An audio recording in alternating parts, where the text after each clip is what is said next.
Alright y'all, let's talk about the most useless guns out there.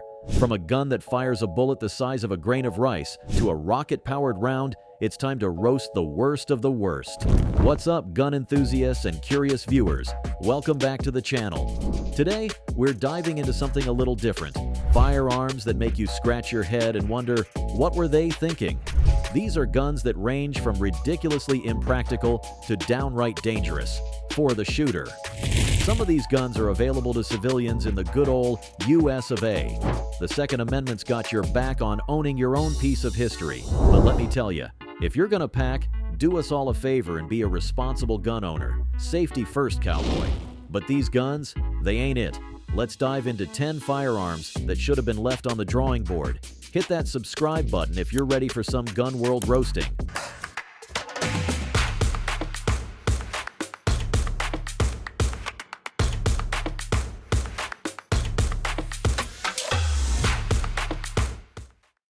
Number 10. Swiss minigun. Kicking things off with a gun so small you might mistake it for your kid's toy, the Swiss minigun. This ridiculous little piece holds the Guinness World Record for the smallest functioning revolver. At just 2.2 inches long and weighing less than an ounce, this thing feels more like a keychain than a firearm. This miniature revolver fires custom 2.34mm ammunition, essentially a glorified BB, at about 400 feet per second. To put that in perspective, that's about half the power of a standard airsoft gun.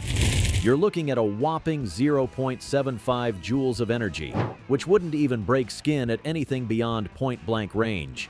But don't worry about getting your hands on one, because these puppies sell for around $6,500. That's right, you're paying luxury car money for a gun that couldn't intimidate a squirrel, and if you're in the US, too bad. These are actually classified as novelty items and banned from import. The Swiss minigun is basically the equivalent of buying a Ferrari that can only go 5 miles per hour. It's all show and absolutely no go. Pros: cool conversation piece, easy to conceal, if that's your thing. Precision Swiss craftsmanship, won't cause serious injury. Is that really a pro for a gun? Cons: virtually useless as a defensive weapon, absurdly expensive for what it does. Ammunition is custom and costly, almost impossible to aim effectively. You'll be laughed at if you ever show it to anyone who knows guns. Next up, we have what happens when someone says, let's take a perfectly good shotgun and make it look tactical. AR-15 style shotguns. Number 9. AR-15 style shotguns. These abominations try to combine the reliability of a shotgun with the ergonomics of an AR platform, and spoiler alert, they fail miserably at both. These guns, like the Rock Island VR-80 or the Typhoon Defense F-12, take the simple, reliable pump or semi-auto shotgun design and complicate it with unnecessary AR-style controls, magazines, and enough rails to build a model train set. The result? A heavier, more complex, and less reliable firearm that costs 3 times as much as a traditional shotgun. These guns are the firearms equivalent of putting a spoiler and racing stripes on a minivan. They look like they mean business to the untrained eye, but anyone who knows shotguns will just shake their head in disappointment. Pros: looks intimidating to people who don't know guns. Customizable with all your favorite tactical accessories. Detachable magazines, when they work. Familiar controls for AR users. Cons: less reliable than traditional shotguns, heavier and more unwieldy. Expensive magazines that are prone to feeding issues. Complex mechanics means more points of failure. Identity crisis. Doesn't know if it's a shotgun or an AR. If you want a shotgun, buy a shotgun. If you want an AR, buy an AR. These hybrid monstrosities give you the worst of both worlds at premium prices. Number 8. Desert Eagle. The Desert Eagle. The gun for people who think subtlety is a disease. This iconic hand cannon might be a staple in action movies and video games, but in reality, it's one of the most impractical handguns ever mass-produced. Weighing in at over 4 pounds unloaded, this monster is chambered in calibers that would make your wrist cry for mercy. What makes the Desert Eagle truly deserving of this list isn't just its size, it's the unreliability. This gas-operated beast is notoriously finicky with ammunition. The Desert Eagle isn't a practical choice for self-defense, hunting, or target shooting. It's too heavy, too loud, too expensive to feed, and too unreliable when it counts. It's purely a range toy for showing off, the gun equivalent of a lifted truck with truck nuts. Pros: impressive stopping power, if you can hit anything. Undeniable intimidation factor, great for impressing people who know nothing about guns, makes you feel like an action movie hero. Briefly. Cons: horrific reliability issues, painful to shoot for extended periods, prohibitively expensive ammunition, too heavy and bulky for practical carry, deafening report that'll have your range neighbors hating you. If you absolutely must own a Desert Eagle, do yourself a favor. Buy a display case for it. Take it to the range once a year to remember why you don't shoot it more often. Then put it back in the case. Number 7. Circuit Judge. Moving on to what happens when you take a decent revolver and turn it into an identity-confused long gun, the Rossi Circuit Judge. This bizarre firearm is essentially a Taurus Judge revolver with a stock and longer barrel slapped on it, creating a gun that doesn't know if it's a rifle, a shotgun, or just a bad idea. The Circuit Judge chambers both 45 long Colt and 410 shotgun shells, which sounds versatile until you actually try to use it. The .410 shells from an 18.5-inch barrel are underpowered compared to a real shotgun, and the .45 LC doesn't gain enough velocity to justify the longer barrel and added bulk. But the real problem with this gun is the cylinder gap, that space between the cylinder and barrel where gas escapes. On a revolver held at arm's length, it's no big deal. On a long gun you're holding close to your face, you're getting a nice blast of hot gas near your forearm with every shot. Rossi even had to add a deflector shield to prevent you from burning yourself. The Circuit Judge manages to be a worse shotgun than a real shotgun, a worse rifle than a real rifle, and somehow less practical than the hand cannon it's based on. It's like they took all the disadvantages of a revolver and combined them with all the disadvantages of a long gun. Pros: unique conversation piece, can fire both .45 LC and .410 shells. Easier to aim than a handgun, Judge retro cowboy aesthetic has a certain charm. Cons: cylinder gap, can blast your arm with hot gas. Cumbersome loading and unloading. Poor ballistic performance with both ammunition types. Heavy trigger pull, no practical advantage over dedicated rifles or shotguns. Awkward manual of arms. The Circuit Judge is the ultimate example of just because you can doesn't mean you should. If you want a rifle, buy a rifle. If you want a shotgun, buy a shotgun. If you want a revolver, well, you get the idea. Number 6. Kolibri Pistol. Long before the Swiss minigun made us question the purpose of firearms, there was the 2.7mm Kolibri, possibly the most useless self-defense weapon ever actually mass-produced. Designed in 1914 by Franz Fanel, this minuscule pistol was marketed as a self-defense weapon for women, which is frankly insulting given its pathetic stopping power. The Kolibri fired a 3-grain bullet at about 650 feet per second, generating a laughable 4 foot-pounds of energy. For comparison, a modern .22 LR, already considered underpowered for self-defense, generates about 100 foot-pounds. This thing had less stopping power than a stern language. Historical accounts suggest that the Kolibri could barely penetrate an inch of pine wood. That means it would struggle to get through a heavy winter coat, let alone stop an attacker. You'd literally be better off throwing the gun at someone than firing it. What makes the Kolibri earn its place on this list isn't just that it was ineffective, it's that it was marketed as a legitimate self-defense option, potentially giving users a false sense of security in life-threatening situations. That's not just bad gun design, it's dangerously irresponsible.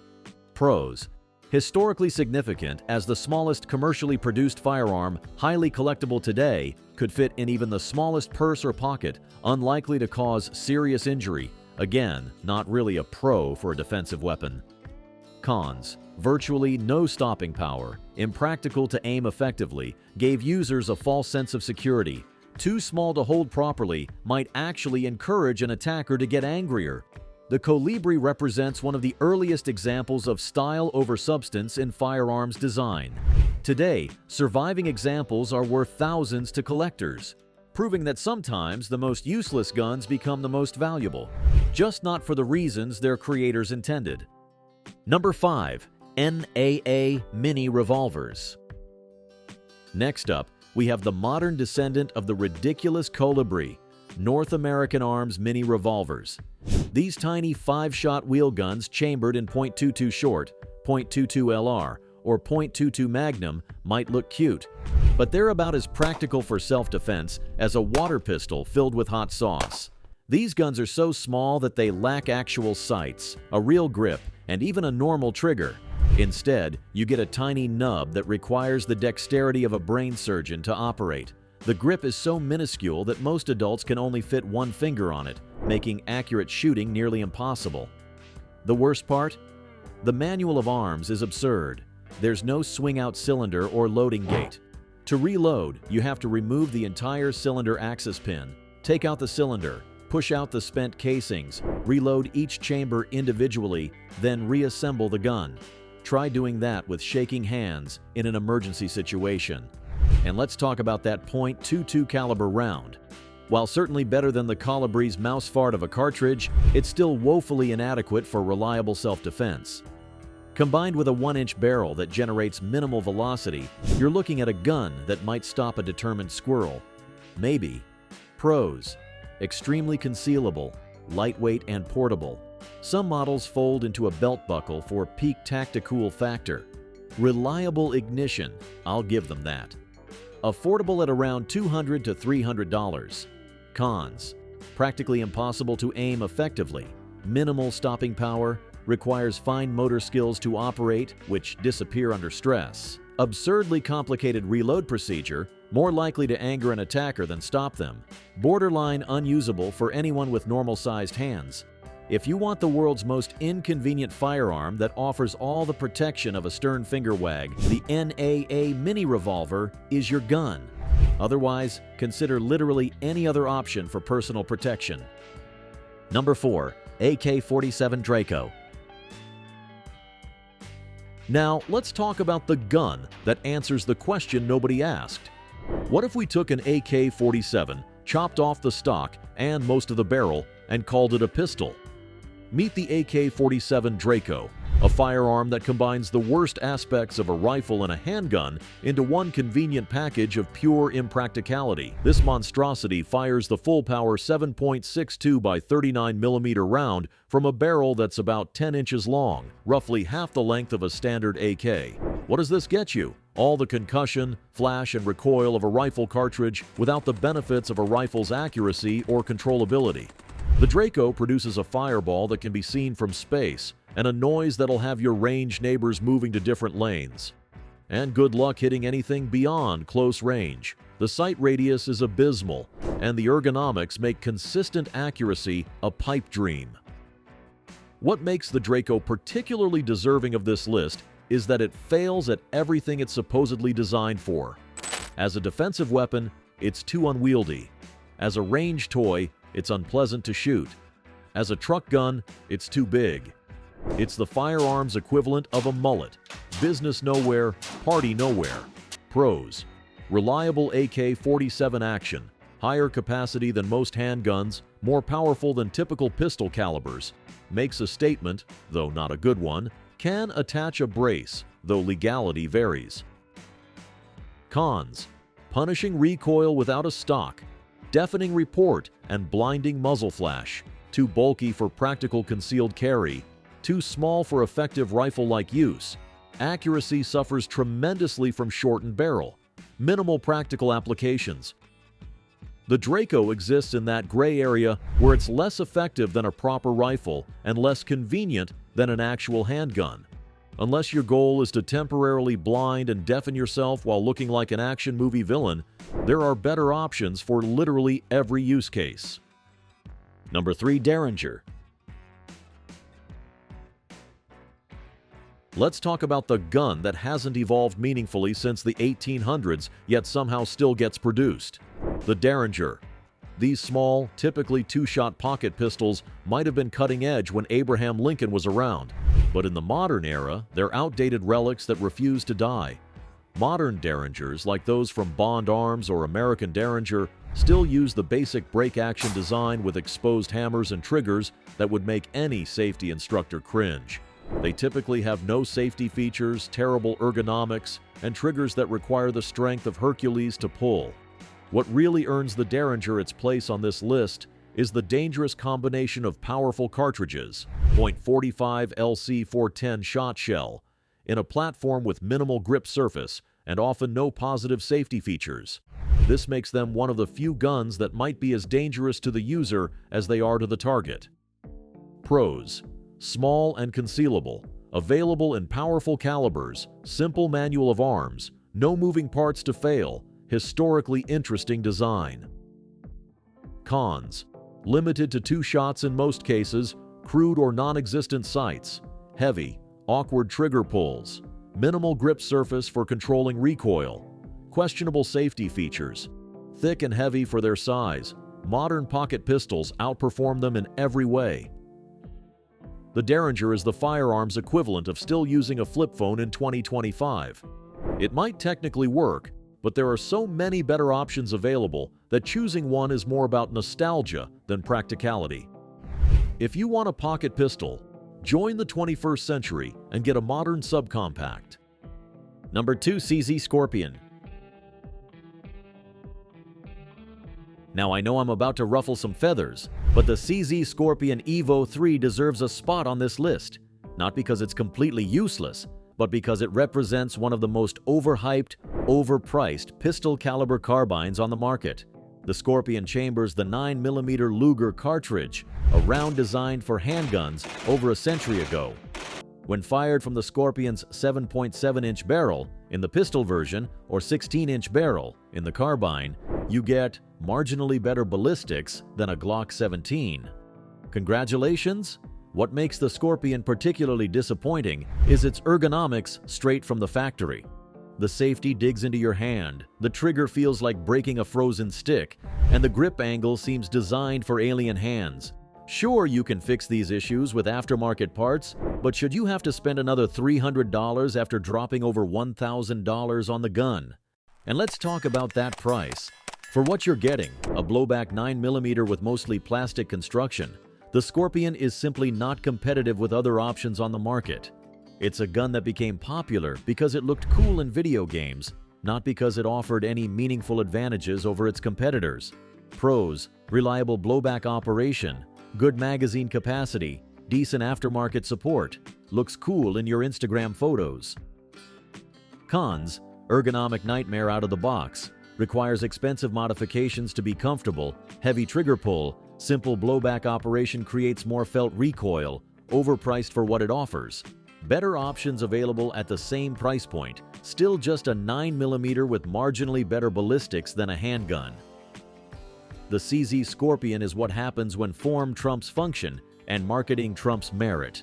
If you want a pistol caliber carbine, there are many better options that don't require you to replace half the gun just to make it comfortable to shoot. Number 1. Punt Gun. Finally, let's end with the most ridiculous firearm ever created, the Punt Gun. These massive shotguns from the 19th century were essentially naval artillery pieces repurposed for bird hunting. With bores up to 2 inches in diameter and barrels as long as 10 feet, these monsters could weigh over 100 pounds. What makes punt guns so ridiculous isn't just their size, it's their complete lack of practicality for anything other than decimating entire flocks of birds. They were so devastating to waterfowl populations that they were outlawed in many areas by the late 1800s, making them among the first firearms to be banned for conservation reasons. Today, surviving punt guns are mostly museum pieces, though a few enthusiasts still own and occasionally fire them at special events. They represent perhaps the most extreme example of overkill in firearms design, literally bringing a cannon to a bird hunt. Pros: unmatched bird harvesting efficiency, impressive display piece, historically significant, creates a story your grandkids won't believe. Cons: weighs more than some people, virtually impossible to aim in any traditional sense, recoil that could dislocate your shoulder, impractical for literally any modern use, illegal to actually hunt with. Where would you even store this thing? Ammunition doesn't exist commercially. The Punt Gun represents the ultimate example of excessive firepower. A gun so ridiculous that it had to be banned not because of crime, but because it was too effective at its intended purpose. It's the gun world's equivalent of using a nuclear bomb to kill a mosquito. There you have it. 10 guns that should have never made it past the drawing board. From the absurdly small to the ridiculously large, these firearms represent the strangest paths gun development has taken over the years. But effectiveness isn't always about raw power or exotic design. The best firearms throughout history have balanced practical needs with technological capability. They solve real problems without creating new ones. These 10 guns, well, they mostly created problems. What do you think? Did I miss any firearms that deserve to be on this wall of shame? Do you actually own and love one of these guns? Let me know in the comments below. And if you enjoyed this roasting session, smash that like button and subscribe for more firearm content, reviews, and historical deep dives.